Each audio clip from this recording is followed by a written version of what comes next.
Aryan classes में आपका स्वागत है। उम्मीद करते हैं अच्छे होंगे आप। आज के इस लेक्चर में मैं आपके लिए इंडियन कॉन्ट्रैक्ट एक्ट के इम्पोर्टेंट सेक्शंस जो प्रीवियस 10 सालों में एआईबी के एग्ज़ाम में बार बार क्वेश्चंस यहां से पूछा जाता है, उस सेक्शंस को मैं आज आपको इस लेक्चर के माध्यम से बताऊंगा। अगर आप चैनल पर नए हैं तो चैनल को लाइक एंड सब्सक्राइब करें, शेयर करें, ताकि नए वीडियो मैं बनाऊँ तो आपको नोटिफिकेशन मिल सके उस वीडियो का और आपको उस वीडियो का बेनिफिट हो सके। क्योंकि मैं एआईबी 18 के स्पेशल क्लास को चला रहा हूँ, जिसके अंतर्गत मैं आपको एआईबी से रिलेटेड जितने इंपॉर्टेंट सब्जेक्ट्स है, इंपॉर्टेंट क्वेश्चंस है, इंपॉर्टेंट सेक्शंस हैं जो प्रीवियस 10 साल में एआईबी एग्ज़ाम में पूछे गए हैं, मैं उसको बता रहा हूँ। तो अगर आप चैनल पर नए हैं तो चैनल को सब्सक्राइब कर ले। अगर आपने टेलीग्राम चैनल को ज्वाइन नहीं किया तो उसका लिंक मैं डिस्क्रिप्शन में दे दूँगा, आप जब वहाँ जा कर के उसको ज्वाइन कर ले ताकि नए नए अपडेट्स आपको मिल सके। अगर आपने एआईबी 18 के प्रीवियस लेक्चर को नहीं देखा है तो उसका लिंक मैं डिस्क्रिप्शन में दे दूंगा, आप वहां से जाकर के देख सकते हैं। मैंने बहुत सारे वीडियो एआईबी एग्ज़ाम से रिलेटेड बनाए हैं, जैसे सीआरपीसी, सीपीसी, एविडेंस, उसके एमसीक्यू क्वेश्चंस या फिर इंपॉर्टेंट सेक्शंस जो एआईबी एग्ज़ाम में पिछले 10 सालों के अंतर्गत पूछा जा रहा है। तो चलिए आज के वीडियो को स्टार्ट करते हैं। जो इंडियन कॉन्ट्रैक्ट एक्ट के इंपॉर्टेंट सेक्शंस को मैं बताऊँगा इस वीडियो में, जहाँ से क्वेश्चंस बार बार पूछे जाते हैं, जो आपको पिछले 10 साल का आपको क्वेश्चन देखेंगे एआईबी एग्ज़ाम का तो वहाँ आपको देखने को मिलेगा। तो सबसे पहले इस लेक्चर को स्टार्ट करने से पहले इंट्रोडक्शन पार्ट जानना बहुत ज़रूरी है। किसी भी एक्ट का इंट्रोडक्शन पार्ट आपको पता होना चाहिए। कभी कभी क्वेश्चंस वहाँ से एक क्वेश्चन या 2-3 क्वेश्चन डायरेक्ट पूछ लेते हैं। जैसे इंट्रोडक्शन पार्ट का मतलब, ये एक्ट कब आया, इस एक्ट के अंतर्गत कितने सेक्शन हैं, कितने चैप्टर हैं, एक्ट नंबर कितना है, वो आपको पता होना चाहिए। तो इंडियन कॉन्ट्रैक्ट एक्ट ये कब आया? 1 सितंबर 1872 को ये लागू हुआ। इसमें टोटल सेक्शंस कितने हैं? 266, जब ये एक्ट बन के तैयार हुआ। क्योंकि एक्ट के बाद बहुत सारे अमेंडमेंट हुए और इंडियन कॉन्ट्रैक्ट एक्ट के अंतर्गत चैप्टर 7 और चैप्टर 11 को रिपीट करके 2 नए फ्रेश एक्ट बनाए गए, जो सेल्स ऑफ गुड्स एक्ट और इंडियन पार्टनरशिप एक्ट। ठीक है, तो अब इंडियन कॉन्ट्रैक्ट एक्ट में 266 सेक्शन नहीं है। जब ओरिजिनली बना था तब इसमें 266 सेक्शन था। क्लियर है? और ये एक्ट नंबर 9 है, इंडियन कॉन्ट्रैक्ट एक्ट। अगर आपसे ये सवाल आए कि ये इंडियन कॉन्ट्रैक्ट एक्ट का इनेक्टमेंट डेट क्या था, ये एक्ट कब बन के तैयार हुआ, लागू हुआ वो तो अलग था, लेकिन इनेक्टमेंट डेट क्या होता है, अलग होता है। तो इनेक्टमेंट डेट है 25 अप्रैल 1872, ये आपको याद होना चाहिए। क्लियर है? अब आते हैं मेन क्वेश्चन पे। तो सबसे पहले आप सेक्शन 2 देख लीजिए, इंटरप्रिटेशन क्लाउज। सेक्शन 1 तो शॉर्ट टाइटल एंड एक्सटेंट है, जिसमें एक्ट का नाम, कहाँ तक लागू होगा, कब आया, वो सब लिखा होता है। तो सेक्शन 2 किसी भी एक्ट का इंटरप्रिटेशन क्लाउज, जिसके अंतर्गत जो डिफिनेशन क्लाउज आप कहते हैं, वहाँ से भी क्वेश्चंस बार बार पूछे जाते हैं, तो आपको पता होना चाहिए। जैसे इंटरप्रिटेशन क्लाउज में आप जाएंगे तो ऑफर का मीनिंग मिलेगा, एक्सेप्टेंस मिलेगा, एग्रीमेंट मिलेगा, बहुत सारे आपको डेफिनेशन क्लाउज देखने को मिलेगा। तो सेक्शन 2 जो है, आप अपने बेयर में इसको टिक कर ले, यहाँ से भी क्वेश्चंस बार बार पूछे जाते हैं। क्लियर है? नेक्स्ट है सेक्शन 3। सेक्शन 3 किसकी बात करता है? Communication, acceptance and revocation of proposal. ये सारे टर्म आपको सेक्शन 3 में देखने को मिलेंगे, यहाँ से भी क्वेश्चन पूछे जाते हैं। आप इस सेक्शन को बीआरएक्ट में टिक कर सकते हैं। नेक्स्ट आते हैं सेक्शन 4। सेक्शन 4 क्या कहता है? कम्युनिकेशन व्हेन कंप्लीटेड, जब कम्युनिकेशन कंप्लीट हो जाए, ये सेक्शन 4 इसकी बात करता है। तो यहाँ से भी क्वेश्चन पूछे जाते हैं। ये भी सेक्शन इंडियन कॉन्ट्रैक्ट एक्ट में इंपॉर्टेंट है। क्लियर है? अब आते हैं revocation of proposal and acceptance. Revocation मतलब रिवोक कर लेना, वापस ले लेना, जो सेक्शन 5 के अंतर्गत दिया गया है। ये भी इंपॉर्टेंट है, इसको भी आप टिक कर लीजिए। नेक्स्ट सेक्शन है सेक्शन 6, रिवोकेशन हाउ मेड। कहते हैं सेक्शन 5 में रिवोकेशन ऑफ ऑफर बता रहा है, लेकिन सेक्शन 6 में क्या बता रहा है? रिवोकेशन हाउ मेड, मतलब कैसे रिवोक करेंगे, कैसे वापस लेंगे अपने ऑफर को। क्लियर है? वो सेक्शन 6 में दिया गया। तो क्वेश्चन यहाँ से भी पूछा जाता है। कभी कभी डायरेक्ट क्वेश्चन पूछ लेते हैं सेक्शन वाइज, कभी कभी सेक्शन के अंदर की बात को पूछा जाता है। क्लियर है? तो आपको ये ध्यान होना चाहिए, आपको ये टर्म कीवर्ड्स पता होना चाहिए। जैसे आप क्वेश्चंस में देख लिए रिवोकेशन, तो आप सेक्शन 6 में जाओ, वहाँ जाकर के टर्म आप रिवोकेशन देखने को मिल जाएगा, वहाँ से आपको क्या कर सकते हैं, आंसर खोजने में आपको दिक्कत नहीं होगी। क्लियर है। अब आते हैं आगे सेक्शन 10। सेक्शन 10 इंडियन कॉन्ट्रैक्ट का बताता है कि व्हाट एग्रीमेंट्स आर कॉन्ट्रैक्ट, किस एग्रीमेंट को कॉन्ट्रैक्ट मानेंगे। जो essential elements of valid contract है ना, जब आप सेक्शन 10 देखेंगे कॉन्ट्रैक्ट एक्ट का, तो इसके अंतर्गत देखने को मिलेगा। तो कहते हैं व्हाट एग्रीमेंट्स आर कॉन्ट्रैक्ट, किस एग्रीमेंट को हम कॉन्ट्रैक्ट मानेंगे। सारे एग्रीमेंट्स को कॉन्ट्रैक्ट नहीं मान सकते, ये याद रखिएगा आप कोई व्यक्ति किसी भी चीज़ का एग्रीमेंट कर लेगा, चाहे वो लीगल हो या इलीगल हो, लेकिन सारे एग्रीमेंट्स कॉन्ट्रैक्ट नहीं होते। क्लियर है। सेक्शन 11 देख लीजिए, who are competent to contract, कौन कौन व्यक्ति कॉन्ट्रैक्ट करने के लिए सक्षम है, योग्य है। जैसे वो व्यक्ति अनसाउंड नहीं होना चाहिए, उस व्यक्ति का एज कंप्लीट होना चाहिए, वो व्यक्ति माइनर नहीं होना चाहिए। क्लियर है। नेक्स्ट सेक्शन है आपका सेक्शन 12, यहाँ से भी क्वेश्चन पूछे जाते हैं। तो सेक्शन 12 क्या कहता है, what is a sound mind for the purpose of contracting. यहाँ जो टर्म साउंड माइंड आया ना, साउंड माइंड का मतलब क्या हो गया कि कोई व्यक्ति क्या है कि वो पागल नहीं है, या तो फिर इंटॉक्सिकेशन नहीं है, वो दारू नहीं पिए हुआ, किसी प्रकार का नशा नहीं किया हुआ है। अगर वो व्यक्ति नशा करके भी अगर कॉन्ट्रैक्ट कर रहा है तो उसको इंडियन कॉन्ट्रैक्ट एक्ट में साउंड माइंड नहीं माना जाएगा। क्लियर है। नेक्स्ट है सेक्शन 13, यहाँ से भी क्वेश्चन पूछे जाते हैं, कभी कभी पूछ लेगा आपको कंसेंट कहाँ डिफाइंड है, ठीक है, या फिर सेक्शन दे देगा इस सेक्शन के अंदर कौन सा टर्म आता है, तो आपको याद होना चाहिए। इस सेक्शन को भी आप डायरेक्ट में टिक कर लीजिए। क्लियर है। नेक्स्ट आते हैं section 14, free consent. Free consent मतलब कि किसी व्यक्ति का कंसेंट लिया गया है तो वो क्या होना चाहिए, बाय फ्रॉड नहीं लिया गया हो, बाय कोअर्सन नहीं लिया गया हो, बाय अंडर इन्फ्लुएंस नहीं लिया गया हो, तो उस व्यक्ति के कंसेंट को फ्री कंसेंट मानेंगे। क्लियर है। आपको सेक्शन 14, 15, 16, 17, 18 ये देखने को मिल रहा है। इसके अंतर्गत किसी व्यक्ति का कंसेंट नहीं लिया गया हो, अगर लिया गया हो तो उसको फ्री कंसेंट नहीं माना जाएगा। क्लियर है। अब आते हैं सेक्शन 20। सेक्शन 20 क्या कहता है, agreement void where both parties are under mistake as to matter of fact. किसी एग्रीमेंट को वॉइड माना जाएगा कि दोनों पार्टी के तरफ से कोई मिस्टेक हुआ है मैटर ऑफ फैक्ट में, तो उस एग्रीमेंट को क्या माना जाएगा, वॉइड एग्रीमेंट माना जाएगा, जो सेक्शन 20 डील करता है। नेक्स्ट देख लीजिए, effect of mistake as to law. जो मिस्टेक ऑफ लॉ होता है ना, उसका इफेक्ट क्या होगा, सेक्शन 21 में बताया गया। इस सेक्शन से भी क्वेश्चन पूछे जाते हैं, इस सेक्शन को आप टिक कर सकते हैं अपने बेयर एक्ट में। अब आते हैं next section 22, contract caused by mistake of one party as to matter of fact, है ना। कोई कॉन्ट्रैक्ट है जो किया गया मिस्टेक किसके द्वारा, किसी एक पार्टी के द्वारा, मिस्टेक ऑफ फैक्ट के द्वारा, जो सेक्शन 22 में डील करता है।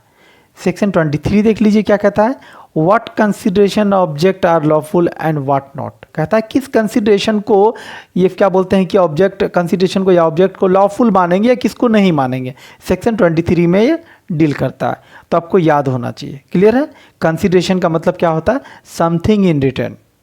इसका मैक्सिम क्या होता है, क्विड प्रो को, कि जिसका मतलब क्या होता है कि कुछ देर है तो कुछ मिलना भी चाहिए। कोई व्यक्ति अपना वस्तु किसी व्यक्ति को बेच रहा है तो उस वस्तु के एवज में उस व्यक्ति को पैसा मिल रहा है, तो वो जो पैसा है ना उस व्यक्ति के लिए वो कंसिडरेशन है, और जिस व्यक्ति के लिए कोई वस्तु मिल रहा है उस व्यक्ति को, वो उसके लिए कंसिडरेशन है। क्लियर है। तो कंसिडरेशन दोनों व्यक्ति को होना चाहिए। क्लियर है। नेक्स्ट है agreement void if consideration are object unlawful in part. कहता है किसी एग्रीमेंट को वॉइड माना जाएगा अगर वो कंसिडरेशन ऑब्जेक्ट क्या है, अनलॉफुल है। क्या है, अनलॉफुल है। सेक्शन 24, यहाँ से भी क्वेश्चन पूछे जाते हैं, तो इस सेक्शन को भी आप टिक कर लिए बियर एक्ट में। Section 25, agreement without consideration is void. कहता है कि किसी व्यक्ति, जनरल रूल क्या है कि कोई कॉन्ट्रैक्ट कोई व्यक्ति कर रहा है तो विदाउट कंसिडरेशन क्या होगा, वो कॉन्ट्रैक्ट वॉइड हो जाएगा। लेकिन एक जनरल रूल का एक्सेप्शन भी होता है, विदाउट कंसिडरेशन कॉन्ट्रैक्ट क्या होगा, वैलिड होगा। जैसे in case of gift, gift कोई व्यक्ति किसी व्यक्ति को दे रहा है तो उस व्यक्ति को क्या फायदा हो रहा है, जो व्यक्ति गिफ्ट दे रहा है।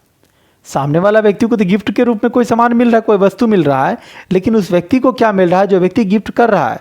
तो यहाँ पे क्या वो वन साइड कंसिडरेशन है, तो ये भी कॉन्ट्रैक्ट क्या होगा, वैलिड होगा। और जनरल रूल क्या है कि विदाउट कंसिडरेशन क्या होता है, कॉन्ट्रैक्ट वैलिड नहीं माना जाएगा। और एक्सेप्शन में क्या है कि विदाउट कंसिडरेशन भी कॉन्ट्रैक्ट वैलिड होता है। क्लियर है। नेक्स्ट है 26, agreement in restraint of marriage. कोई व्यक्ति किसी मैरिज को रोकने के लिए क्या कर रहा है, एग्रीमेंट कर रहा है। सेक्शन 26 में है, ये भी इंपॉर्टेंट सेक्शन है।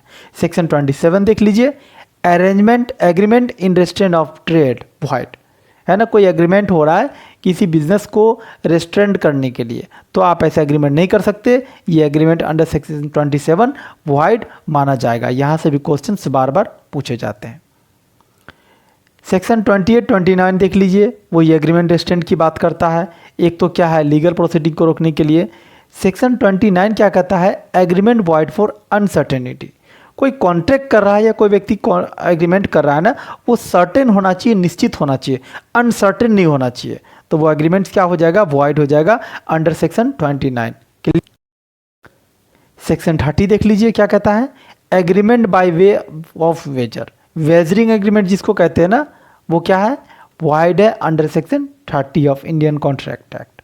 ये भी सेक्शन इंपॉर्टेंट आपके लिए, इसको भी टिक कर सकते हैं आप। अब आते हैं सेक्शन 31 से सेक्शन 36, जो चैप्टर 3 डील करता है किसको, कंटिजेंट कॉन्ट्रैक्ट। कंटिजेंट कॉन्ट्रैक्ट मतलब किसी में कंडीशन लगा हो, ऐसा हुआ तो, क्लियर है। तो सेक्शन 31 से 36 तक ये कंटिजेंट कॉन्ट्रैक्ट को डील करता है, क्लियर है। सेक्शन 62 ये भी इंपॉर्टेंट है, आप अपने बैरेक्ट में इसको क्या कर सकते हैं, टिक कर सकते हैं। Effect of novation, recession and alteration of contract. Effect का मतलब प्रभाव, अगर कोई कॉन्ट्रैक्ट में नोवेशन किए, कोई नयापन किए, रिसेशन किए या फिर अल्ट्रेशन किए, तो उसका क्या इफेक्ट होगा, जो सेक्शन 62 में डील करता है, क्लियर है। सेक्शन 68 से 75 जो चैप्टर 5 डील करता है, certain relation resembling those created by contract. ये भी इंपॉर्टेंट है, इसको भी टिक कर सकते हैं, क्वेश्चन यहाँ से भी पूछे जाते हैं। Section 124, contract of indemnity.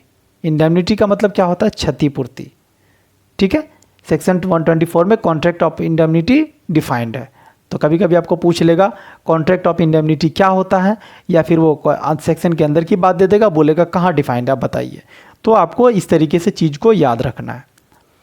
इसके अंतर्गत और सेक्शन इंपॉर्टेंट है, section 125, right of indemnity holder, है ना, ये वो जो इंडेमनिटी होल्डर होंगे उसके क्या क्या राइट्स होंगे, सेक्शन 125 में डील करता, यहाँ से भी क्वेश्चन पूछे जाते हैं। सेक्शन 126, कॉन्ट्रैक्ट ऑफ गारंटी, है ना, कोई व्यक्ति किसी का कॉन्ट्रैक्ट ऑफ गारंटी लेते हैं, जैसे कॉन्ट्रैक्ट ऑफ गारंटी में 3 पर्सन होते हैं, है ना, जनरली कॉन्ट्रैक्ट में 2 पर्सन होते हैं, तो इसे कॉन्ट्रैक्ट ऑफ गारंटी को क्या बोलते हैं कि इसमें 3 पर्सन इसीलिए त्रिपटाय कॉन्ट्रैक्ट भी इसको कहा जाता है। जैसे श्योरिटी, प्रिंसिपल, डेटर और क्रेडिटर।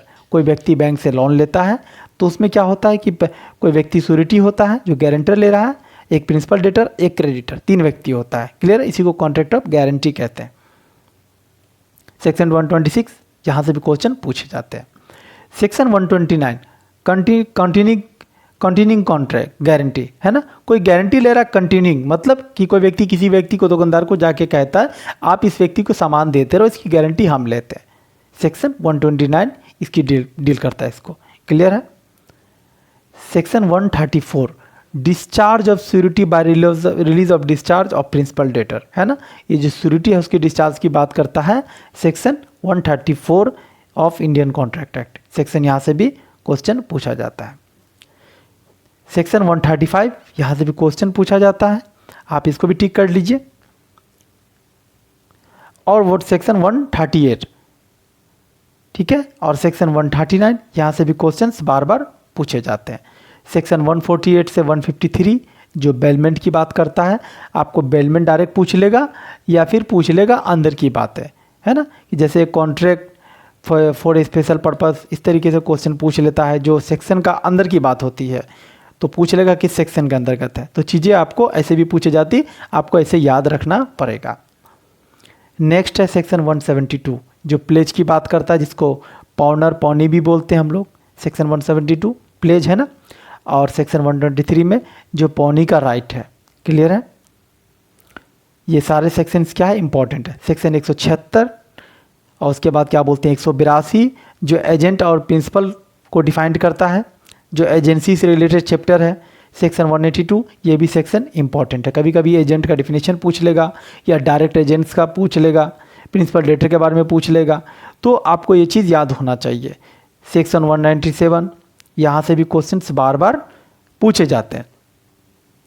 तो इस लेक्चर में मैंने आपको इंडियन कॉन्ट्रैक्ट एक्ट के इम्पोर्टेंट सेक्शंस बताए जिसके अंतर्गत आपको बार बार क्वेश्चंस पूछे जाते हैं यहाँ से। तो इस सेक्शंस को आप अपने डायरेक्ट में अगर टिक कर लीजिए तो आपको AIB एग्ज़ाम में सर्च करने में हेल्पफुल मिलेगा। देखिए, आपको सर्च करने के वक्त ना आपको कीवर्ड्स पता होना चाहिए। क्या होना चाहिए? कीवर्ड्स पता होना चाहिए।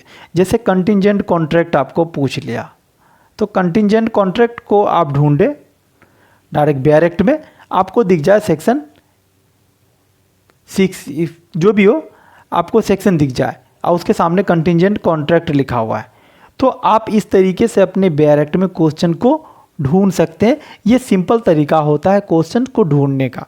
तो आपको एक कीवर्ड पता जरूर होना चाहिए। आप क्वेश्चंस को पढ़िए, आप उसको क्वेश्चंस में आपको दिख गया वॉइड एग्रीमेंट, आप देखिए अपने डायरेक्ट में वॉइड एग्रीमेंट कहाँ कहाँ है और वो किस तरीके से क्वेश्चन पूछ रहा है, आप उस चीज़ को देखें, ढूंढे, तो आपको वहाँ पे आंसर देखने को मिल जाएगा। तो ये इंडियन कॉन्ट्रैक्ट एक्ट के कुछ इंपॉर्टेंट सेक्शंस थे जो आपको प्रीवियस 10 साल में क्वेश्चंस यहाँ से बार बार पूछा जाता है। जैसे डॉक्ट्रिन ऑफ फ्रस्ट्रेशन वगैरह है, यहाँ से भी क्वेश्चंस पूछे जाते हैं। और लैंडमार्क जजमेंट्स जो आपको कभी कभी क्वेश्चंस में 1 से 2 देखने को मिल जाता है। जैसे लैंडमार्क जजमेंट इंडियन कॉन्ट्रैक्ट में अगर बात करें आप, मोहरीबी वर्सेस धर्मदास घोष, और क्या बोलते हैं कि लालमन शुक्ला वर्सेस गौरीदत्त का case, Carlill versus carbolic small ball case है ना, जो क्या बोलते हैं जनरल ऑफर से रिलेटेड केस लॉ वगैरह, ये सारे इंपॉर्टेंट केस लॉ आपको पता होना चाहिए। यहाँ से क्वेश्चंस पूछे जाते हैं। तो जितने इंपॉर्टेंस क्या बोलते हैं लैंडमार्क जजमेंट से, उसको आप टिक कर ले और एक नोट्स वगैरह बना ले, और ये जितने सेक्शंस को मैं बताया आप अपने डायरेक्ट में उसको टिक कर लीजिए पेंसिल से, ताकि आपको चीज़ें याद रहे। लेकिन याद रहे कि आपको कीवर्ड पता होना चाहिए, तो ही आसानी से आप अपने डायरेक्ट में चीज़ को, किसी सेक्शंस को या किसी आंसर्स को आप फाइंडिंग कर पाएंगे या ढूंढ पाएंगे। ठीक है, अगर कंटेंट आपको अच्छा लगा हो तो सब्सक्राइब करें, शेयर करें, लाइक करें, ताकि मैं नई वीडियो अगर बनाऊं तो आपको नोटिफिकेशन के माध्यम से उसका बेनिफिट आपको हो सके। अगर आपने टेलीग्राम चैनल को ज्वाइन नहीं किया है तो उसको ज्वाइन कर ले। जो भी मैं वीडियो बनाऊंगा आपको उसके अपडेट्स उसमें मिलते रहेंगे। कंटेंट अगर अच्छा लगा, अगर आपके लिए कंटेंट हेल्पफुल है, अगर मैं आपकी हेल्प कर पा रहा हूँ तो चैनल को सब्सक्राइब करें। आपके सब्सक्राइब से एक हमें मोटिवेशन मिलता है। लाइक करें ताकि मैं नए नए वीडियो आपके लिए फिर से बना सकूँ। Thank you for watching Aryan law classes.